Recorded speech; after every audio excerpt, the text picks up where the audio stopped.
Alam mo bang nakasave lang sa Play Store ang na-uninstall mo na application sa cellphone mo? Mahalagang ma-delete mo rin ito sa Play Store. Makikita mo lahat ng na-uninstall mo na application sa Play Store. Parts, nandito tayo sa ating dashboard, Android phone. So, pangalawa, unang gagawin natin, pupunta tayo sa Play Store. Yan. Dito natin makikita yung mga na-uninstall na natin, pero nakasave pa rin yung dito. Nakasave pa rin dito sa SD card o sa Android memory card natin yung history or yung mismong dinownload natin na application. So para kahit i-uninstall natin siya, kung yung history or yung documents o yung mismong program ng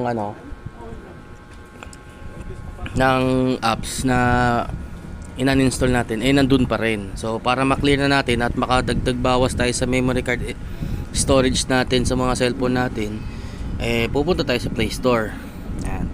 Kasi mga parts dito, kasi kahit i-uninstall na natin yung mga na-install na nating application, nandirito pa rin yan, nakasave pa rin yan dito sa memory card natin. So para ma-clear na natin at hindi na siya makadagdag MB, so dito kayo sa profile. Dito, on ko lang yung brush. Yan. Click nyo lang yan.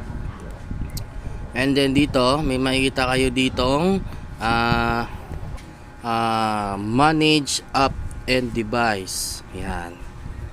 Tapos may makikita kayo ditong manage. Ito.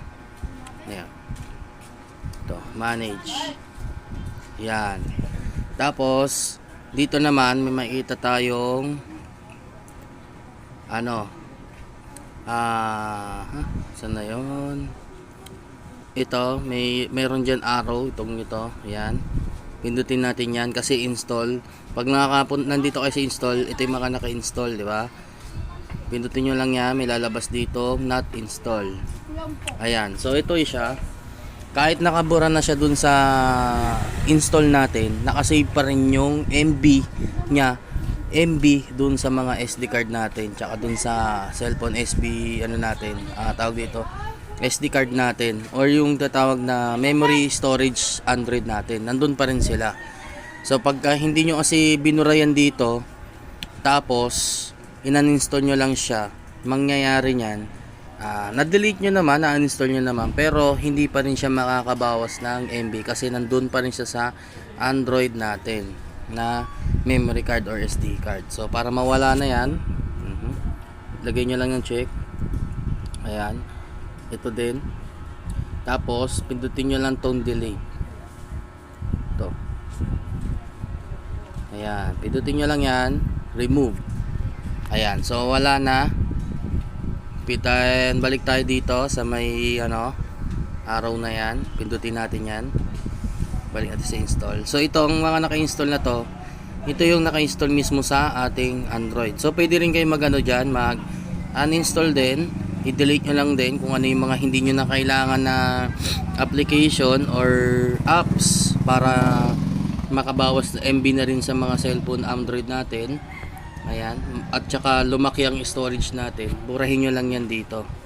Kasi hanggat hindi nyo hanggat nag-uninstall lang kayo dito, tapos hindi naman kayo nagbubura dito sa application nyo, dito sa not install, hanggat nandiyan pa sila,